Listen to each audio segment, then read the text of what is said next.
Good morning. I didn't even see any balloons because it's now almost noon and I'm finally in the front seat of my van.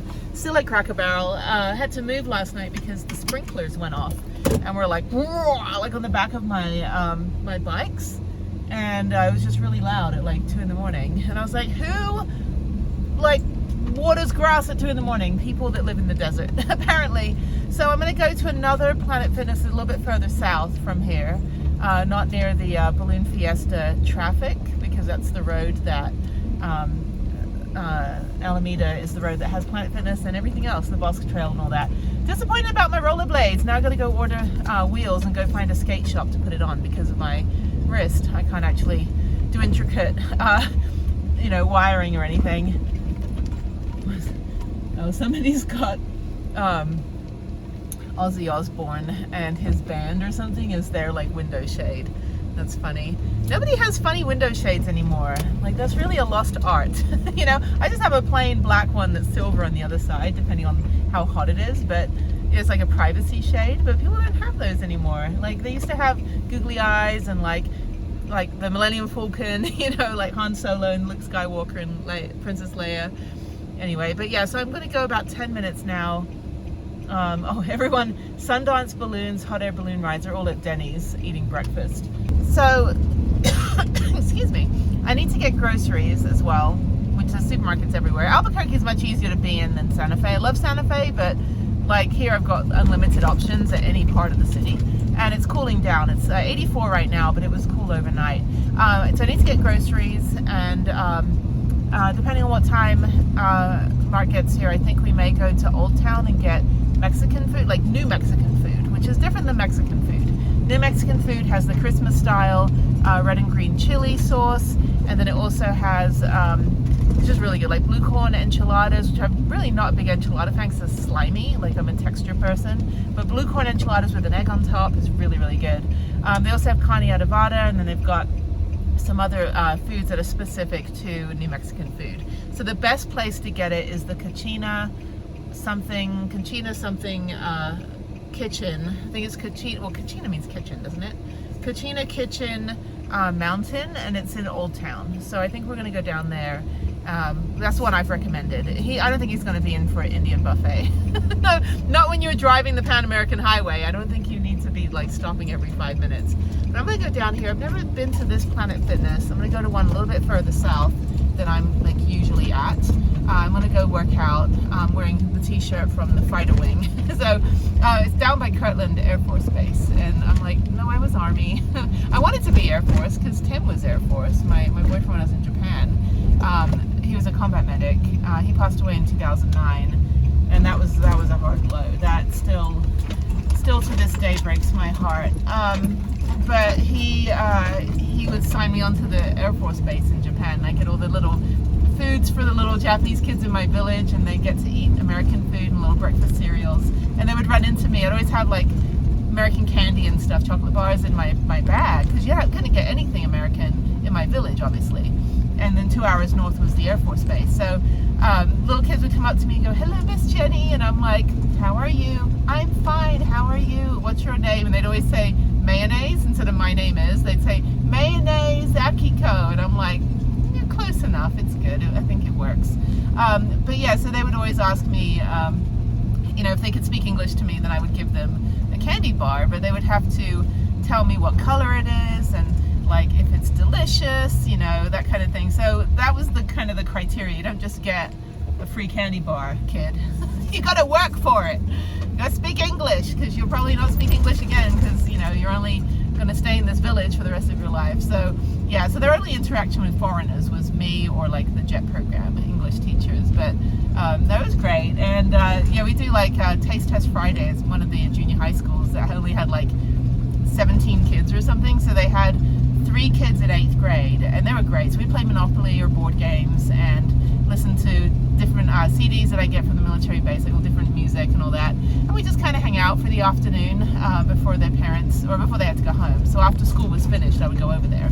I also taught them English, but I would go continue to stay, and then we just do like activities in the afternoon, because it's Friday and they live on a farm, so they don't need to like do any work at home. So but it was really great. And then we'd do like Halloween, and I they were like, teach us about Halloween in America. I'm like, I don't know, do you guys have some toilet paper?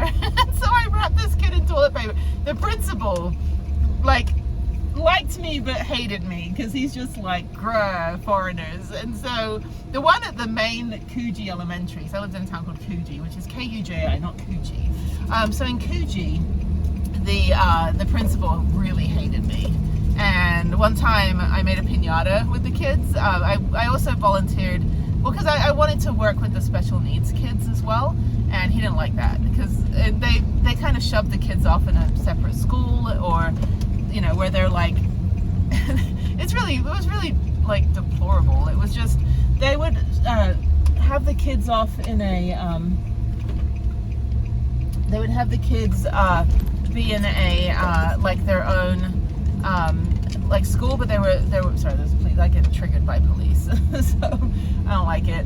But anyway, so they would be grouped together by age, not disability. And so you get some kids that the only problem was that the 14-year-old was run over by his dad when he was 4, and he had a kind of like a wonky hand. And that was his only quick disability. His brain was fine, everything else was fine, but he didn't get to go to regular school.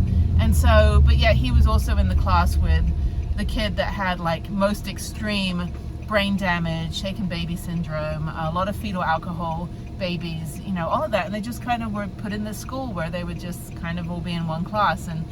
And so I found out about this school. I kept driving past it, and I asked my city hall, I said, what's this school? And they said, oh no. And they said some horrible derogatory word about like, these are the outcasts. And I was like, oh, hell no. I was like 21. I'm like, screw that bullshit. I'm going over there. And so I would go once a month, and we would do like long-term projects because that was kind of the easiest for them.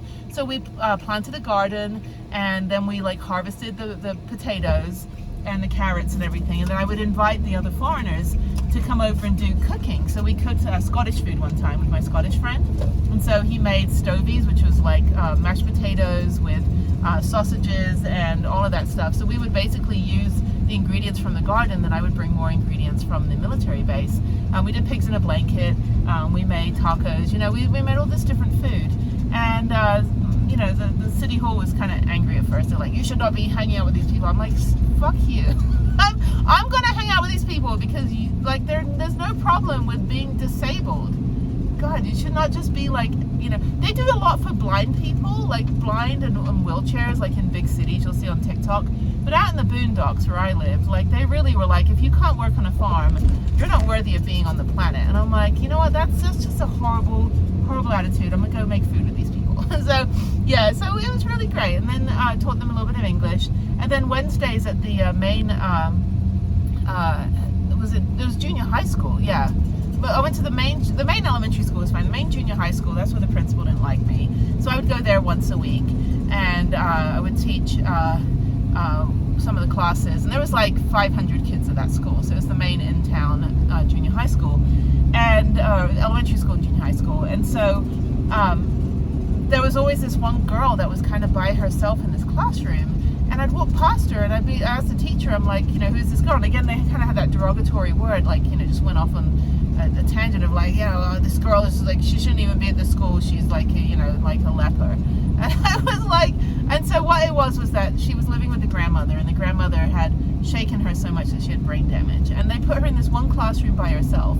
And every period, the different teacher would come in and just teach her. But nobody wanted to deal with her because she was, you know, like, she had the mental capacity of like a 3-year-old. So I asked, like, hey, can I sit with her for an hour on a Wednesday? And so I would do little card games and stuff. And she spoke very, very quietly. She was speaking English, but she spoke very, very quietly. And I think she just enjoyed, like, for the 4 years that I would, or 3 years that she was at that school. She was in like 6th grade, 6th, 7th, 8th grade. Yeah, she was in 6th grade. So I was there for 3 years every Wednesday. And yeah, we just play Karuta, which is kind of like concentration, where, like, you know, you flip the card over and you find the matching card. They call it Karuta. I don't know what they call it in America. But yeah, so we play Karuta, but I played English. So she would be really good at learning like fruits and animals and colors. And then we would play Monopoly, because I always had my Monopoly board with me. They loved Monopoly. And so I always thought, because my sister said, my older sister is 12 years older, she always said when we were kids that whenever anybody passes go, you get $200. And so I just always thought that's how you play the game. Plus I was also in the bank, so I was just winning like crazy. I never bought any property, I just accumulated wealth and was like, I really don't believe in buying property. I think property is a waste of money. I'm just going to keep all the money to myself. Anyway, but we played Monopoly and they really liked that. And then snakes and ladders, chutes and ladders I guess they call it in America, but we call it snakes and ladders. I don't know why snakes are anywhere close to a ladder. They have any legs, or they have like tiny little legs, so you kind of like I don't know, I don't make the rules, but anyway, I don't know the science behind it all. But yeah, so it was great. I mean, we had a lot of fun. And then there was another kid who was autistic that joined the school, so he was there like half of 7th grade and all of 8th grade.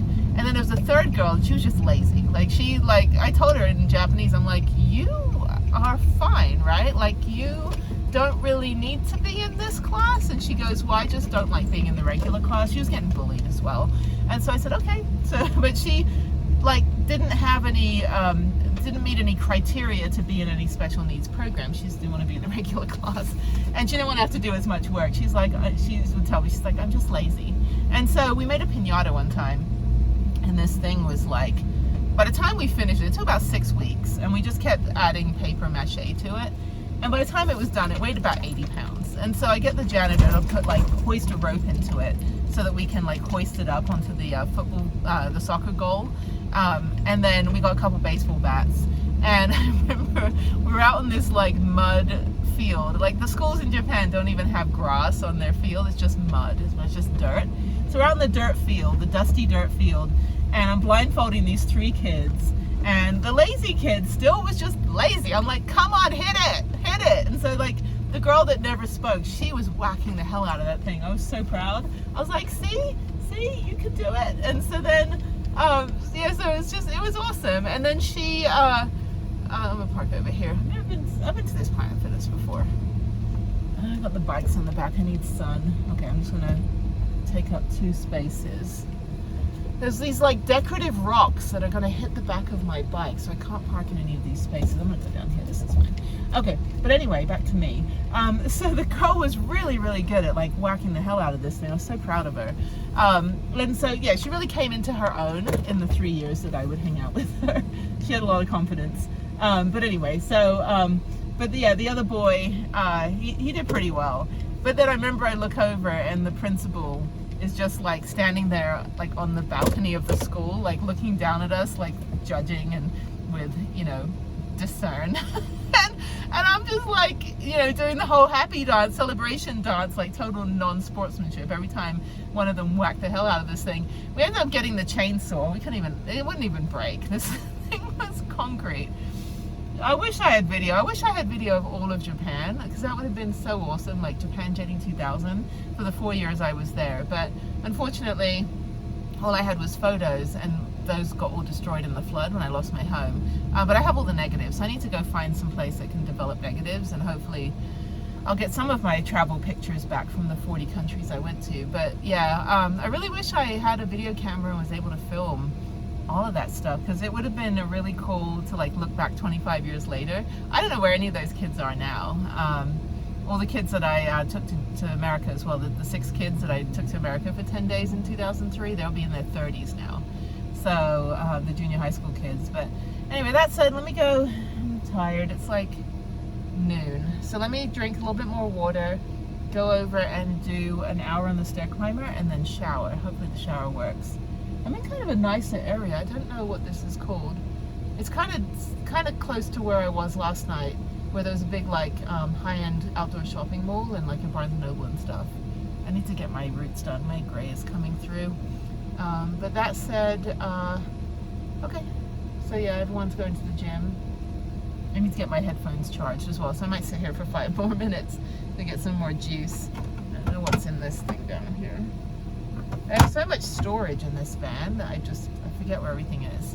So I need to really kind of do a deep clean. It's just hot now. It's actually 75, not 84.